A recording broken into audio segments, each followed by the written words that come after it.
Hello and welcome to the Choralosophy Podcast. This is episode 91, Music is My Culture, with Trevor Weston.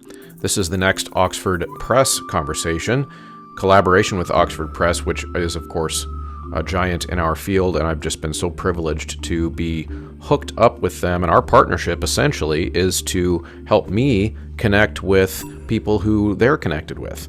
And by our powers combined, we're able to bring you these conversations with fascinating composers and directors and singers from all over the world that are affiliated with Oxford Press. There is a quote that I'm going to start out with that comes up. It's really more of a paraphrase that comes up in this conversation with Trevor Weston. You need to create music that reflects you. Start with who you are. I tend to tell students not to filter out aspects of their lives from their music. If you start with who you are, then you are the only one who can come up with the best solutions.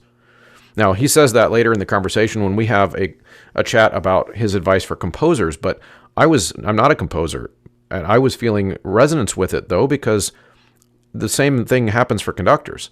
I have to decide what is my interpretation as a conductor of this piece of music. What is the choir's interpretation? There are a whole bunch of yous, yous in air quotes, plural yous, y'alls. There are a whole bunch of y'alls in every single choir, and our individual perspective has to filter its way out to the audience in some way. And when the music starts to connect to us in that way, it becomes profound. So that's one of my favorite things about this conversation. But Trevor Weston is a singer, an organist, a composer, and professor of composition and African American music history at Drew University. We discussed how music, culture, and society intersect, as well as the importance of making distinctions between race and culture, especially in the context of music. Oftentimes, our musical experiences and our backgrounds and our education create our culture. We share more of that than we realize, with more people than we realize. One of Trevor's learned life lessons involves recognizing the power music has to connect people to our common humanity and to our common experiences. Stick around all the way to the end. You're not going to want to miss this conversation. The monthly recurring costs of this show are underwritten by the supporters at Patreon. Patreon.com/Choralosophy is a behind-the-scenes group of supporters that is contributing a small amount, as little as $3 a month. That's basically like buying me a coffee every month in appreciation for these conversations and these episodes. You can do that over there, and you also get access to a private podcast feed, all the way up to certain amounts of consultancy and help from me. There's a variety of different levels that you can choose over there, and there is a producer level. And these are, of course, the folks that really make the commitment to make sure that I can keep doing this show. The producers at Patreon are Vasquez Academy of Music, John Warner, Ulrika Igrain Munoz Alarcon, Angie Schilling, Chandler Smith, David Kowalczyk, Kyle Peterson, Ryan Main, Jeff Wall, and Steve and Kathy Kakachik. Okay, everybody, I am here with Trevor Weston. Trevor is my next guest on the Oxford series on the Choralosophy Podcast. And Trevor, I'm excited to meet you and get to know you. So welcome to the show. Thank you. I'm so glad to be here, and thank you for inviting me. This is going to be fun. So, of course, we might as well just start with some formalities. Tell us about you, and let's do it this way. Let's have it be kind of starting out with what do you do now? What is kind of like, how would you describe to a person on the street what it is that you do for a living? Okay, so I'm a composer. I'm also a professor. I teach at Drew University in Madison, New Jersey. I'm chair of the department right now. So along with chairing, I also teach courses in music theory, music composition. I teach a course in African American music history. And I also teach at Juilliard on Saturdays in the math and pre-college program. So that's for middle school and high school kids. And that's what I do currently. Oh, very cool. So what do you do with those kids on the weekends? What are some activities you do? Composition stuff?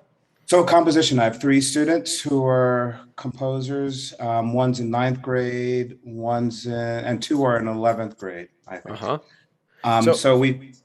Yeah, go ahead. I'm sorry, we meet for an hour, and last semester they worked on a piece for soprano, bassoon, and piano.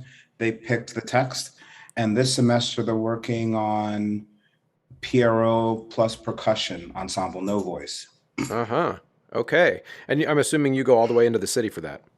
Exactly. I live in Brooklyn. Oh, okay. Gotcha. Yeah.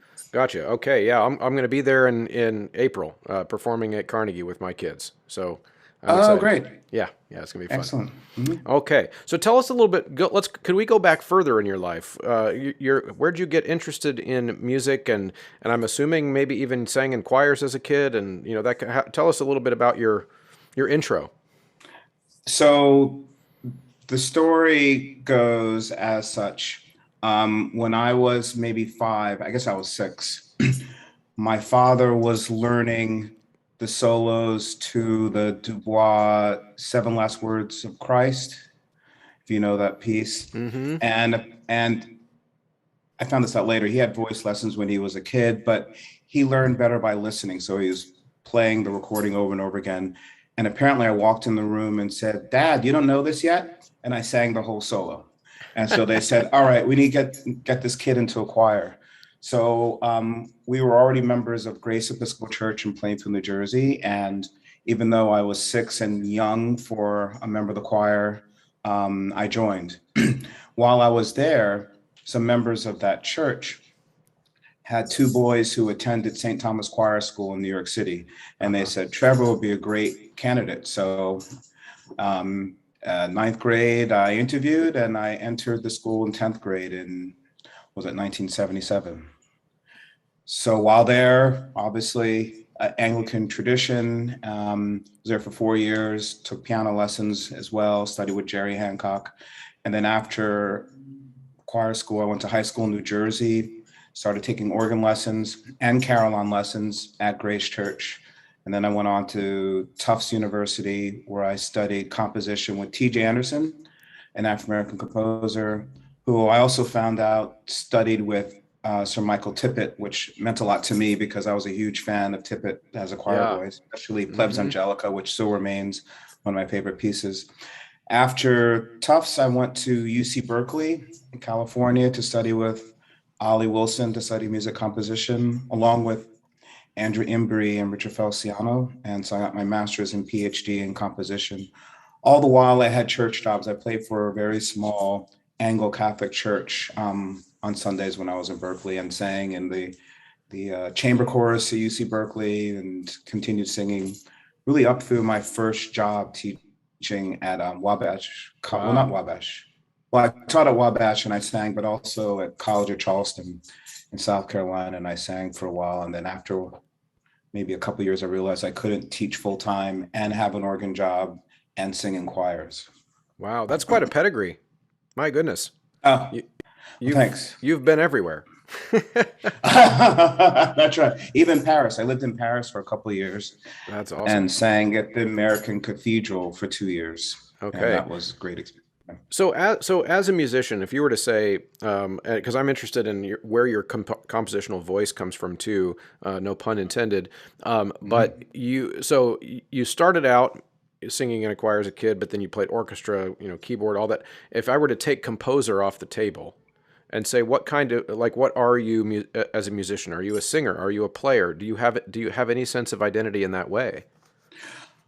Although I played the organ and I played the piano, I would say primarily singer. Okay. And I say that because I took organ lessons. I thought about going to school for organ performance. Then I realized I like playing the organ, but I don't like playing in front of people. Even though I've had church jobs, Mm-hmm. it just caused a lot of drama. I mean, I was a very shy kid. I didn't like, I'm playing the organ meant so much growing up in church. It was always a lot. But I never felt really nervous singing in a choir in front of people. That's interesting. So, That's interesting. Now, what about, so now I'm going to put composition back on the table. And when you write mhm. music, do you have a particular instrument slash medium that's in mind, or have you kind of branched now in your life into anything and everything? The latter, anything and everything. In fact, I find it interesting that through most of my graduate school, I was in graduate school from 1989 to 1997. I think I wrote maybe 2 choral pieces in the first few years I was there. If that, I spent a lot of time writing for um, chamber ensemble, solo instruments, and I considered choral music and kind of my church background something else. But when I moved to Charleston, South Carolina, I moved there in 2000.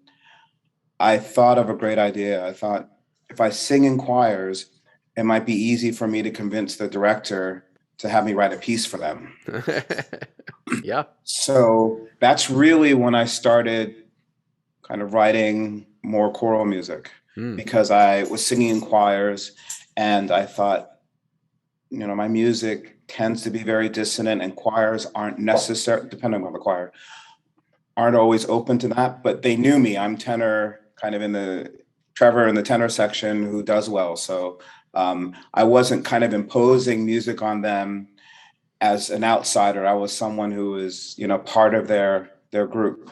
And that also helped me to understand how to write for, groups that weren't St. Thomas, if that makes any sense. Right. Oh, yeah. Yeah. Okay. Great. That's awesome. That's good to learn some of that background. What I'd like to go into now, you had mentioned in some of our pre-show back and forth that you enjoy kind of thinking about and talking about the connection between what you do and society, and I'm interested. And that is that's kind of this whole show. That's what we do on this show is we talk about how music and society intersect. So that I got excited to see that you had mentioned that, because I think that's a big deal. What are some examples of that in your mind? And I think you even here I've got that you said you've noticed that that's even changed since the 90s when you came up. And so talk to us a little bit about that and how you think of how your music, or just music in general, interacts with society. Well, I think in grad school, I thought, like many people, that there were 2 or 3 huge composers, and my job was to write music for the tradition and not necessarily think about how my music connected to people around me, or necessarily to kind of a form of cultural expression. But in thinking about all of my favorite composers, Bach, Stravinsky, I don't know, I could go down the list, Duke Ellington, I realized that what really affected me as a listener was music that seemed to connect, that I could connect to. And so at a certain point, I realized that I was more interested in writing pieces that tried to connect to people in some way. And that, I think, is important, because there's an idea in society that composers are like the myth of Mozart. And I say the myth of Mozart, he's a deity. He didn't work hard. It just came to him. And because of the movie Amadeus, he's also different from the rest of us, right? All of that, which, I mean, yes, he isn't different. He's different from us. But I remember reading a quote. I don't know if it's actually from him, but this quote said, or apparently he said, and I don't know if he said that, but it still affected me. He said, "Give me a week, I can master any style." And I thought, oh, that's what gets missing in discussions of Mozart. The fact that he worked to do something to connect to people. And that kind of changed how I interpreted everything, thinking about Bach in particular. When I was living in France, as I was saying, I sang at the American Cathedral, and I also belonged to a college group, and we took a tour to Protestant France, so near like La Rochelle, Celles-sur-Belle. And on the tour, we went to a early Protestant chapel, and we were going to sit through the service, but the organist didn't show up. I'm like, "Trevor, we know that you play the organ." I'm like, okay, now I've got to read. All right. So all of the hymns were Lutheran chorales. So I'm like, okay, I know these. Can't read necessarily all the text, but I know the melodies and I know the harmonies. And what struck me is that while playing these hymns, everyone in the chapel from that town sang everything by heart. Mm-hmm. Oh, so this is their music. So when Bach wrote those pieces, they knew the tune. And we tend to think of it as, oh, yes, he's a genius. He's one of my favorite composers. But he only focused on that aspect of his art, like focusing on the music and what it meant and the complexity or the beauty. But he also was connecting to people. And I think that's important. Yeah. When I was a kid, my mother's from Barbados, my father's family's from Trinidad and Antigua. But I think in 1977, I think the summer before I went to St. Thomas, I remember going to going to Barbados for the first time. Um, and we went to her church she grew up in. And everyone in the church sang all of the hymns in parts. And I turned to my mother and I said, "Are they all in the choir?" She's like, "No, no, that's just," and I realized, oh, it's culture. So it's not just art. I mean, the craft is important, but I think it's also a significant thing that we can do as creative artists is to take what people live with or know and present it in a way that kind of highlights what they experience. I mean, Yeah. I think that's kind of what we do. Like, hey, this thing that you do that you think is kind of mundane because you do it and it's just what you do is actually really interesting. Yeah. And I think the role of the artist sometimes is to, almost like in music, to take a slow-mo video of something like that and blow it up and Yeah. present it back to the listener. Or as a visual artist, take something that looks really insignificant and then get very close and look at how interesting and important that is.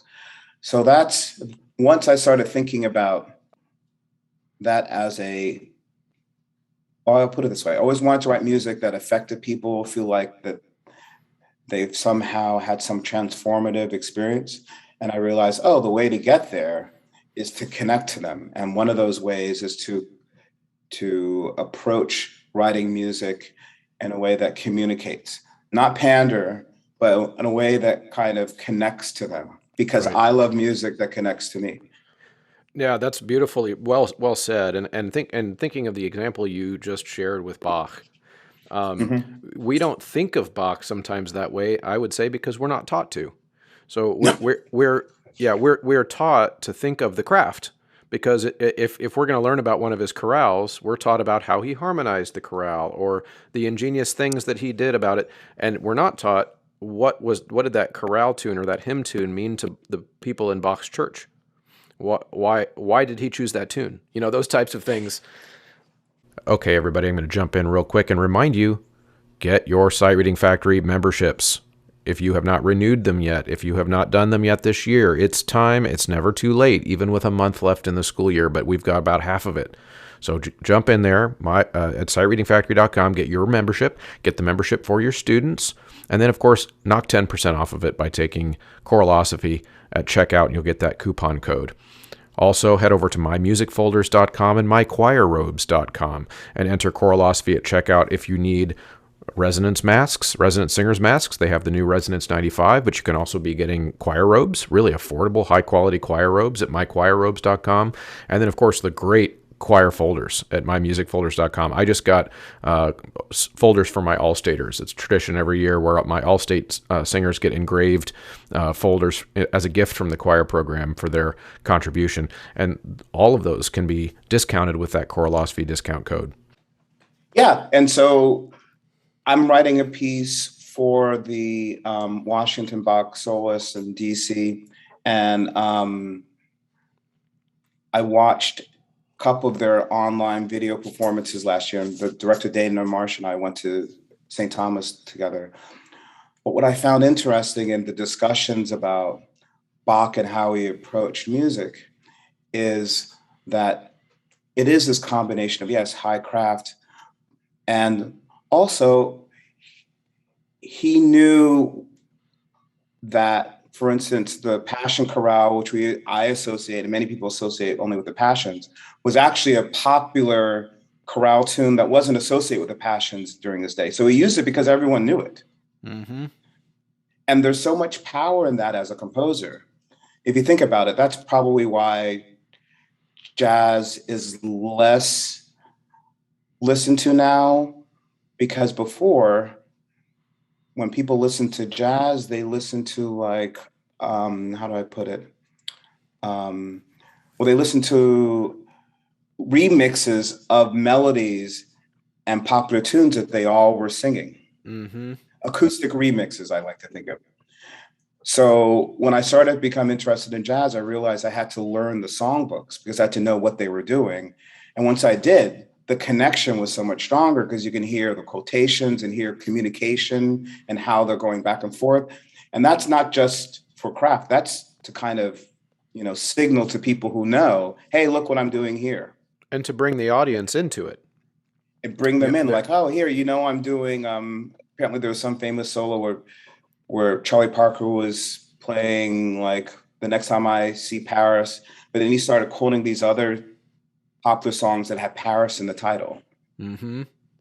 Fun And I fact, think, sorry, I have to interject this because okay. you mentioned Charlie Parker. So, fun fact, I'm here in Kansas City, where Charlie Parker played for quite a while. My little Huh, brother named his two daughters Charlie and Parker after Charlie Parker. really? Yeah. Uh huh. Are they twins or did he Nope. just, He just was. We're just big Kansas City jazz history people, and so my brother named his two girls Charlie, and then 2 years later Parker. wow, Isn't that that's fun? great. I love that story. Yeah. Yeah. Yep. Okay. Yes. So this is great because what I'm interested in this for this topic is to kind of pick your brain as a composer and as somebody who's teaching students and working with your own music, but then also bringing up a generation of composers, so to speak. What types of advice do you give to your students and or anyone who's listening who's trying to create something that is culturally relevant in 2022? Like what? How do we take that out of like box time and into this crazy landscape of technology where music is, I would argue, more diverse than it's ever been in the history of humankind? I think because of that diversity, the best thing anyone can do, and I tell my undergrad students that drew this, I tell the students in the MAP program at Juilliard, you need to write music that reflects you. Start with who you are and what you like. Move away this idea that now I'm composing, so it has to be serious or important. It will be important and serious, Yeah. right? But you start with who you are. And I tend to tell students, hey, look, don't filter out aspects of your life. When I realized that I would no longer kind of like keep, how should I put this? Reese's peanut butter cup situations from happening, I would make sure that the peanut butter and the chocolate mix together because the mixture of my interest in maybe medieval music and jazz might create something that no one else would hear, but I hear because it's how I connect to those two different genres of music. Yeah. So I try to tell students, hey, if you start with who you are and you really, and I go through like different ways of getting them there, like having them write their own chords. Sometimes I call them their YOLO chords. You only live once chords. Just don't worry about it. Just write these chords that you like without being able to explain it. Because the beauty is this, once you start writing music that really comes from who you are and how you hear things, forgetting about trying to make sure it's right, or even worse, that writing music that you can find a Roman numeral to assign to it. Once you write something that really is you, then the beauty is that you're the only one that can come up with the best solutions. Mm-hmm. Mm-hmm. So you really just have to think more about yourself. And you have to take off the table this idea that, well, I've got to write this thing that the tradition is going to analyze. Like, no, you need to write what is inside of you. And if you're honest with yourself and how you kind of really represent to the best you can your ideas, then that's going to communicate. Yeah, so it's almost like you're in a roundabout way saying if say for example if it's a choral specific person who's writing choral music at this stage in the game, that it wouldn't be a healthy idea for that student or that young composer to be thinking, I'm going to start writing choral music now, and I will measure my success based on how much like Eric Whitacre and Morton Lauridsen I become. Right? Exactly. It's not a they're not like they are at the pinnacle, I guess you could say, but it's not my success is not measured against theirs. In fact, the first lesson I had at Tufts University with T.J. Anderson, he said, all right, come and bring music for the first lesson. And I had like two openings to pieces. One sounded like Benjamin Britten, the other sounded like Ray Vaughan Williams. And he kind of played it, and he looked at me and said, you realize that Britten and Williams can always write their music better than you ever can. Mm. So come back with your music. And that was the end of the lesson. Uh-huh. And I thought, oh, wow, that's the reality. Like, you can admire anyone, Whitaker Lawrence, and that's great. You can learn a lot from them. But, they had a journey to get to where they are. And we all have to go through that journey. And it's also more rewarding when you're really in touch with how you hear things. It's still going to be a lot of work, but it's that work without some sort of like background kind of work, which is evaluating everything you do and connecting or comparing yourself to the person that you think you should sound like. Right. Okay, so now then in your life then, in your music, what are those things for you? So how would you what parts of you and your identity do you feel like you're able to pull into your music and that somebody might hear if they picked up one of your scores? So when I was in grad school, not only did I sing in the chamber chorus, and we recorded a few oratorios with a Philharmonic Baroque Orchestra, I also sang in a small group called Ars Subtilior, and we focused on 14th century kind of French Ars Nova music and some Ars Subtilior. So I've always loved that music. And you might hear in some pieces like Rivers of Living Water, there's, I think, a very obvious double leading tone cadence near the end, and that's because of that interest. I'm also interested in the history of African American music. And one of the things I learned in studying the music and kind of finally understanding through readings and studying with Ollie Wilson, that there are specific characteristics, he calls them conceptual approaches to how the music is created that connects it to kind of African music. And when I realized that so much American music comes from that background and from that tradition and that culture, and especially the blues and blue notes and blues inflections are pervasive in American popular music. Yeah. And at a certain point, I realized, oh, that's kind of a lingua franca. So if I write a piece and there's something that sounds blues-like, but it's not a blues, people might say, I understand that. That is saying, it's kind of a symbol of something. It's a symbol of music or symbolic of music that I understand or I've connected to. So those are things people might hear in my music. I love Messiaen. I think there's some chords that sound Messiaen to me. People always tell me that they don't sound like him, but they do sound like Messiaen to me. And Britten is probably always back there. Okay. There are a lot of people who are always probably back there. But it really depends on the piece. And when it comes to choral music, it depends on the text. I can say as a choir boy, I hated singing psalms, but now I love Anglican chant. I mean, when I was a kid, I felt they were boring, but what I realized is that because of the way you have to bring the music out of the text, that I, developed through singing psalms, specific associations with words and kind of images or sounds that go with certain words. And when I write choral music, I really have to find a text that kind of sings to me, where there are words or there are phrases that I can hear something or even see something like a texture.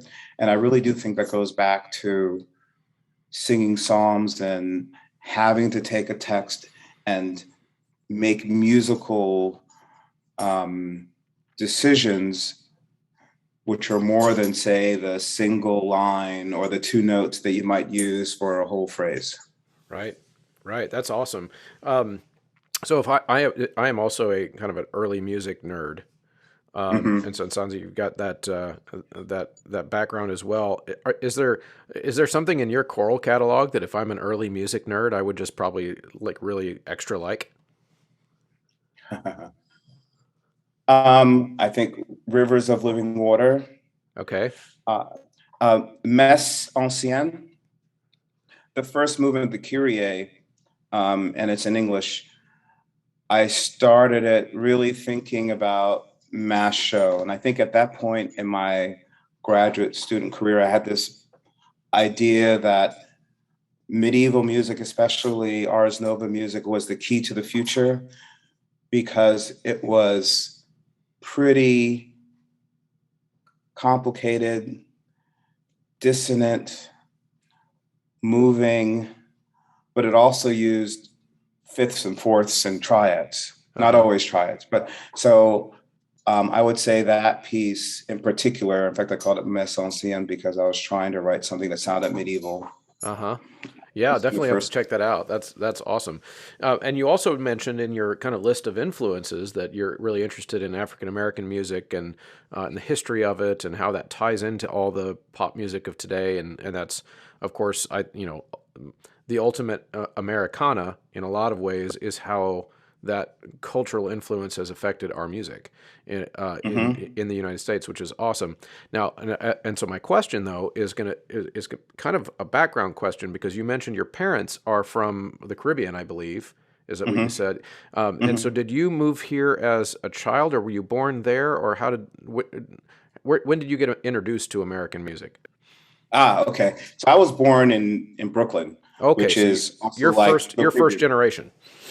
I'm first on my mother on one side. My father was born here, but his parents are from the Caribbean.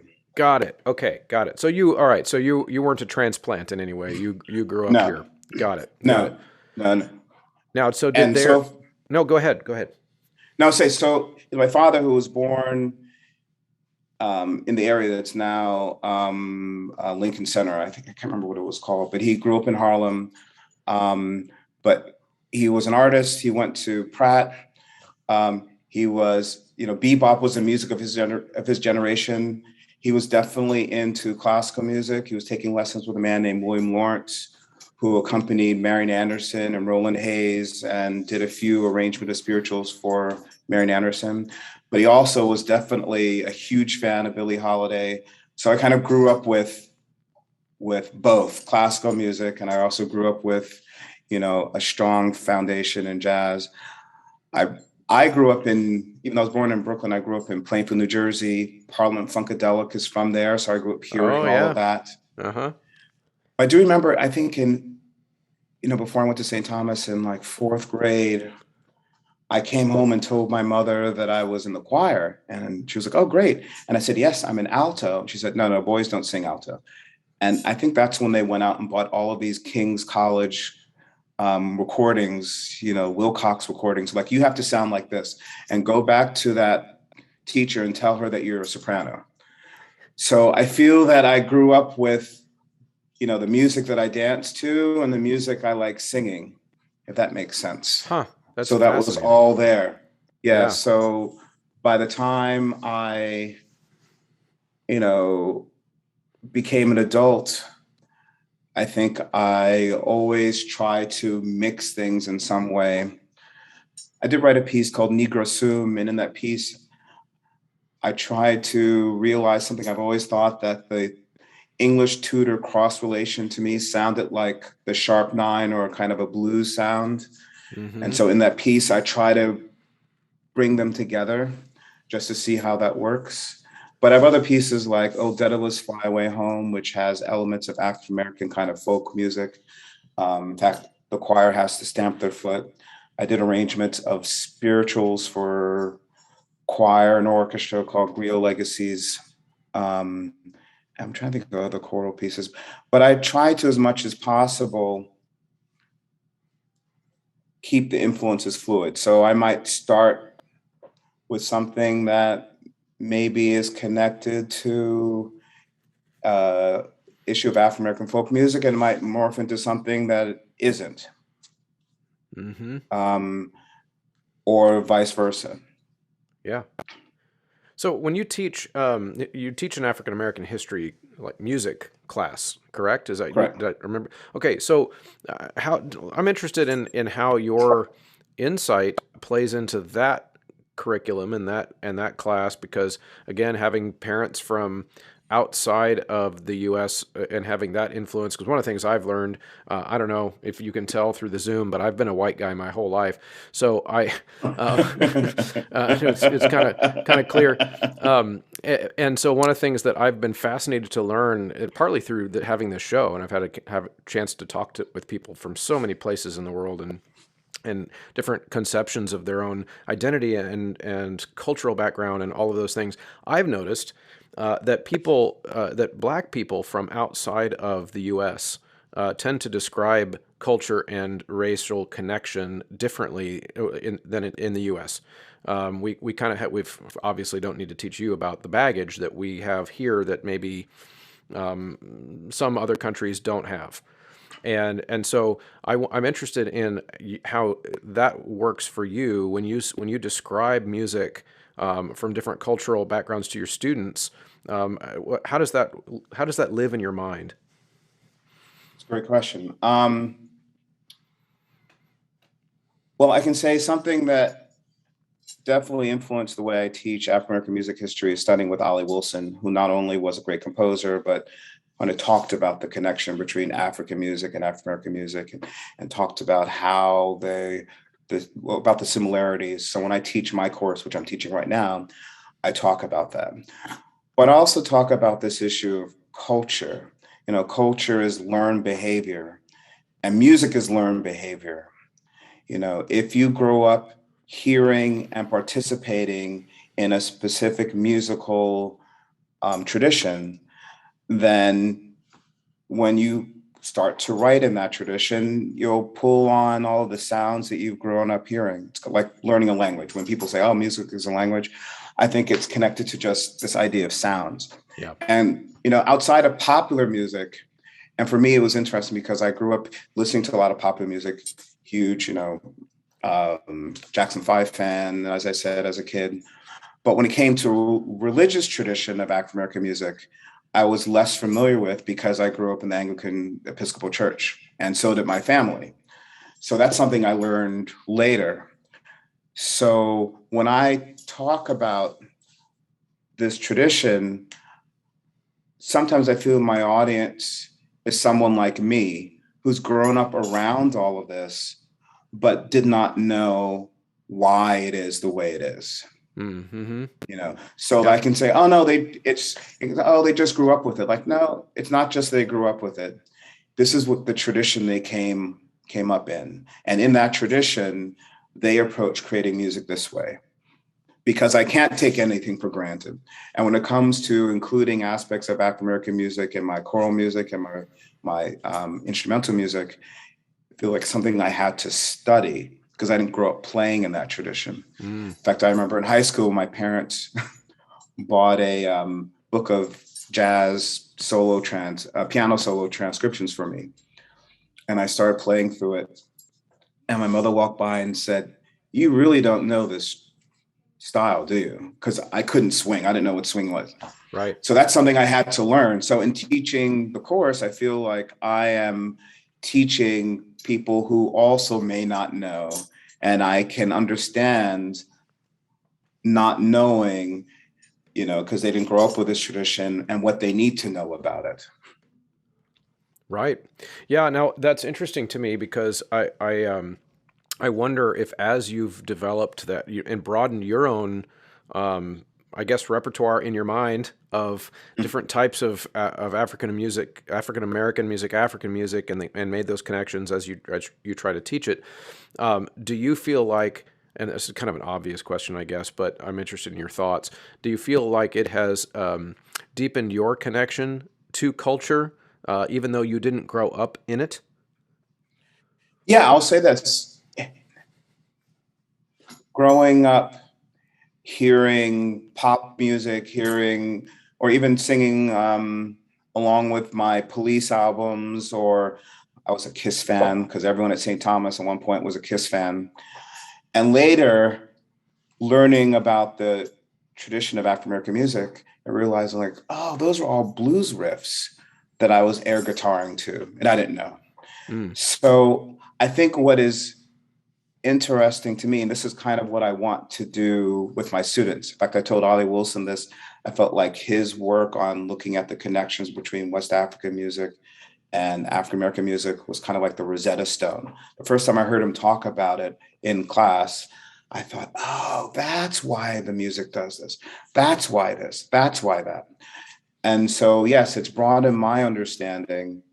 And also, as someone whose family isn't from here, and how well do I really connect to America, which was something you think about when you're a teenager. I mean, I think teenagers think about that in general, like how well do I fit into my society? But when you know that, well, let's read this. I didn't know until I got to graduate school that all my parents' Black friends were of Caribbean descent. I thought only the ones that had accents were of Caribbean descent, but they were Uh-huh. like first and second generation. And I'm like, oh, okay. So, I'm in graduate school at an African American history dinner, and we're eating collard greens. Like, this is the first time I ever had collard greens. And all my friends like, are you joking? I'm like, nope. I grew up with West Indian soul food, as it were. Mm. So learning the music was a way for me to feel or understand that I've always been connected, although I didn't know I was connected. Right. That makes learning like, oh, so when I was singing to Michael Jackson or to James Brown, I was connecting to this aspect of the tradition, which I've always understood, but now I know why it works the way it does. So I've always been part of it. Right. Yeah. So it sounds like, I mean, in a lot of ways, you're touching here um, on how where some people are not quite able, at least in the U.S. discourse, are not able to separate race and culture in their minds. And there's some people like, for example, you're describing having a cultural difference in how you grew up, and then you're learning new music from different cultures. I think about, like, again, going back to being a white guy, my musical culture is very small town Kansas Protestant hymns, mostly a cappella. My mom was a music director in our church. I'm not sure if you're familiar with like the Gaither brothers and some of those, like, white, for lack of a better term, white gospel bands that would play in kind of the Midwest. And that's what I grew up around. But that's very, very different than the musical culture of, say, somebody who grew up in Minnesota in a Lutheran church that was a little bit more, traditional, and those types of things. And so I think it's always interesting because sometimes we conflate, being white or being black with a culture as if we really know something about that person, That's a where they come from. great point. Hmm. Because when I lived in Charleston, I played at a church called St. Mark's Church. It was formed on Easter Day, 1865, by essentially who were free blacks during slavery. Um, and they called themselves Anglican. And when I started there, I was just the organist, and then I became the music director. And I started choosing the hymns. And they didn't know the hymns. And the hymns I were choosing were hymns from ancient and modern, like Thou Art the Way. And they're like, we don't know these hymns. But I realized that their hymnody was Southern hymnody, which went across denominations. Right. Like, I'd never performed Shall We Gather at the River before. I didn't know the hymn. So I had to learn all of these hymns. And in doing so, I remember thinking, oh, now I get what Ives is doing. Because now I knew American hymnody in a more visceral way. Uh-huh.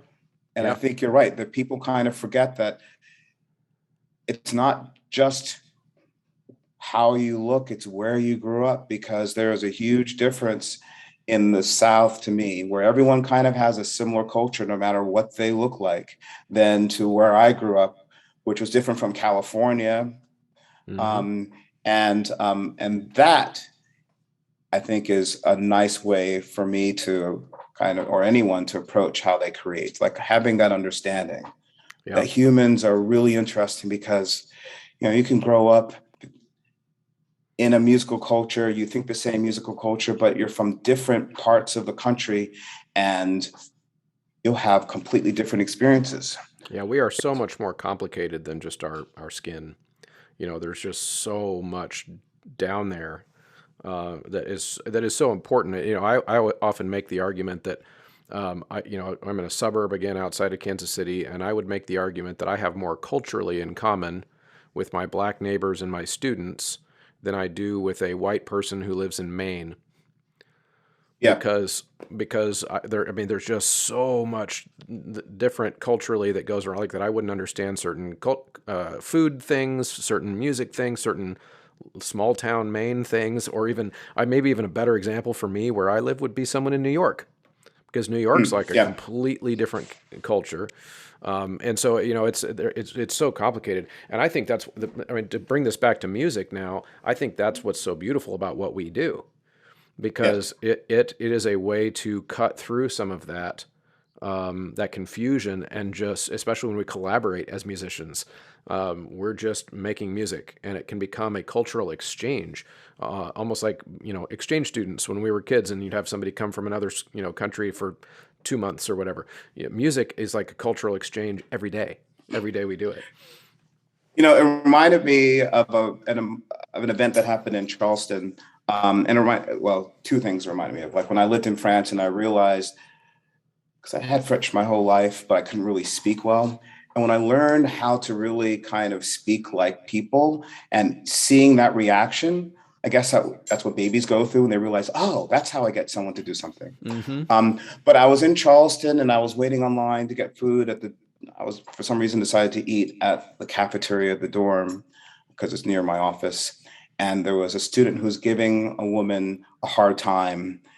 And after that student left, the woman working there made a face, and I started singing "His Eyes on the Sparrow," and she started laughing. I'm like, okay, I get it. That was to me like that was a Southern moment. And until that happened, I wasn't sure if I understood. Like we connected over this verse that has deeper meaning than the words itself. And that to me is so rewarding. And I Right. guess it's back to the music. That moment where I remember telling an architect friend a long time ago, my goal is to create music where hopefully, like, the hair on the back of your neck stands up, because those are the pieces that I love. Like, I hear it and it kind of connects to something that I'm not quite sure I know what that Mm-hmm. is. In fact, when I interviewed at St. Thomas, I remember walking in and they were practicing the Allegri, and we were singing the Allegri at my home church in Plainfield, but I've never heard it sung that well. And I just started crying. And my Yeah. parents were like, what's going on? Like, I don't know.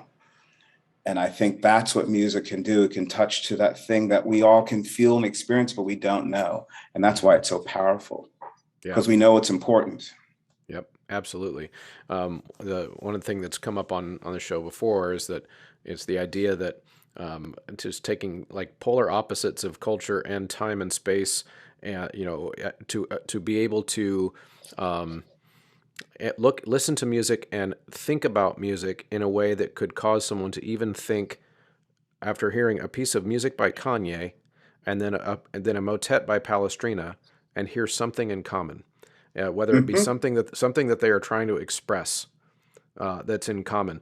And I would argue that if a musician who can't do that isn't really listening, and that's an Exactly right. interesting thing.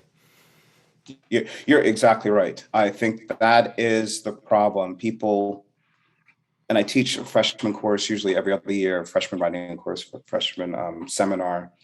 And when I ask them to talk about their music, you can tell that they're trying to, sometimes they're embarrassed because they know I'm a classical musician. So they say, well, like, no, no, no, no. I grew up on, like, Kiss and the Police. I listen to a whole lot of different things. If it's good to you, then it's good for me. Uh-huh. And I think that sometimes we learn that, like, a Kanye song and a Palestrina movement are somehow completely different. And they aren't. They're They're not. different pieces.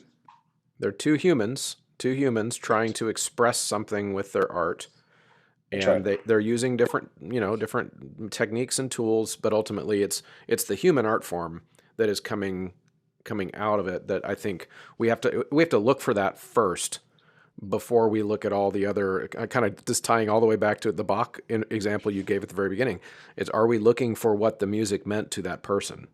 Are we looking for why Bach chose that chorale? And then are we listening for the harmonizations and all of that? So I just think that's a wonderful connection. Yep. And again, and I'll do this on Friday when I teach this course again, African American music history. I'll ask them, what do you think?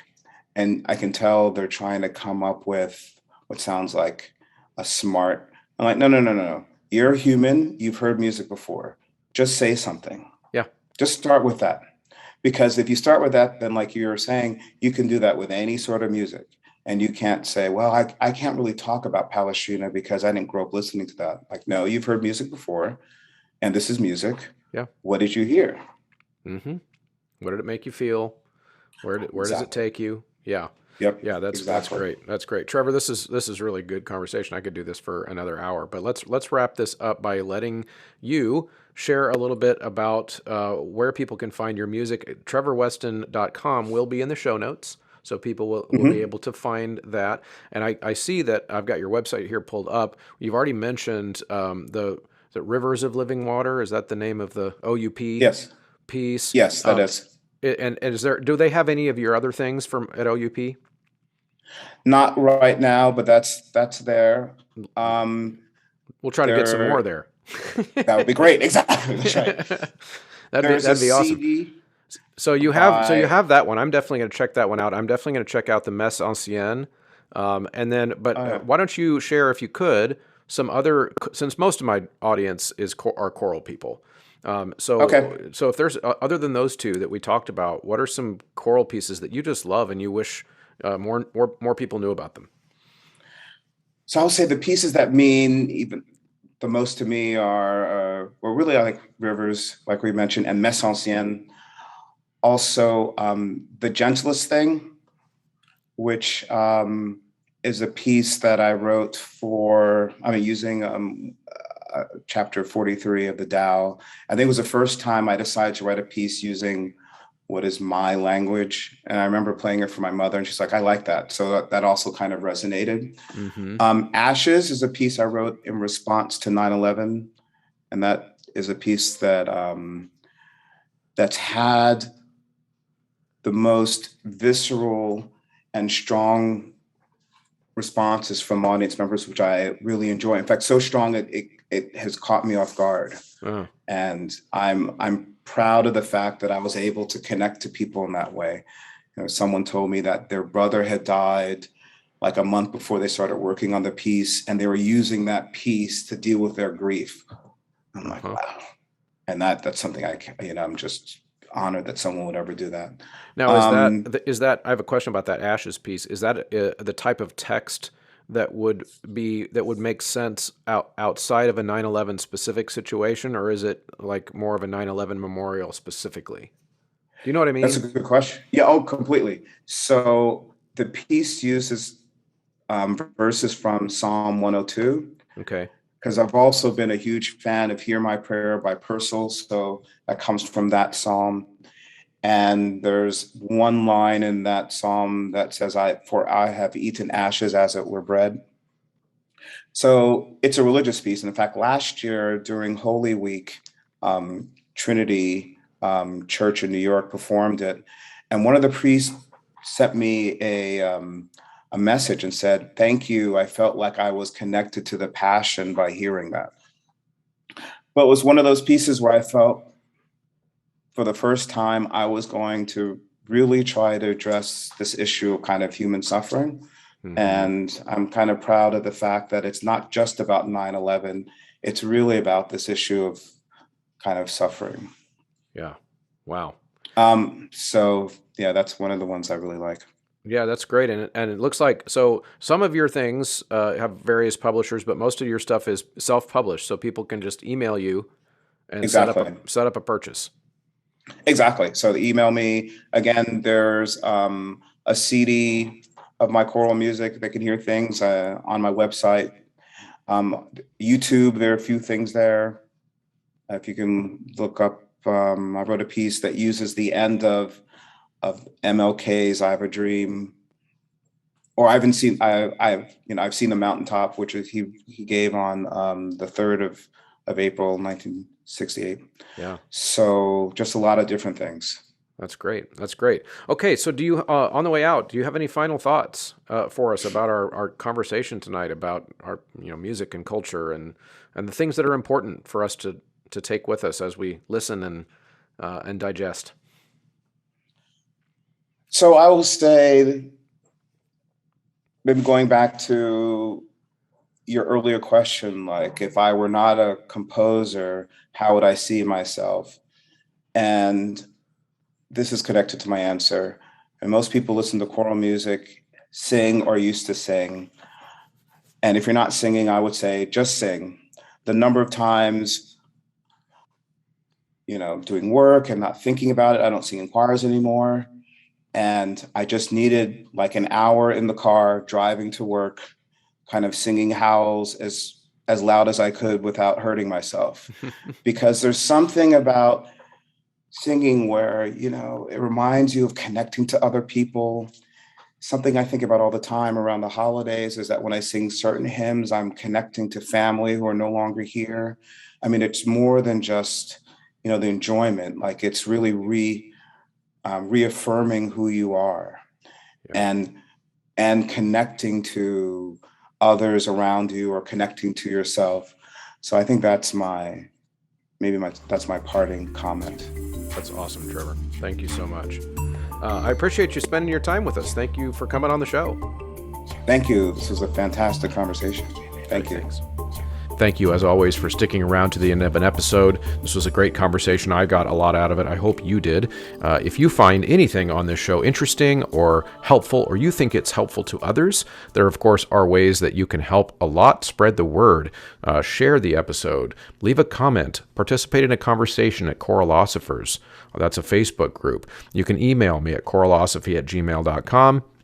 And of course, you can you can subscribe, you can leave ratings, and join the Patreon, patreon.com/choralosophy, as well as using the promo code at any of the sponsors on this show. And that includes ryanmain.com, graphitepublishing.com, as well as vocevista.com/choralosophy for that resonance imaging software.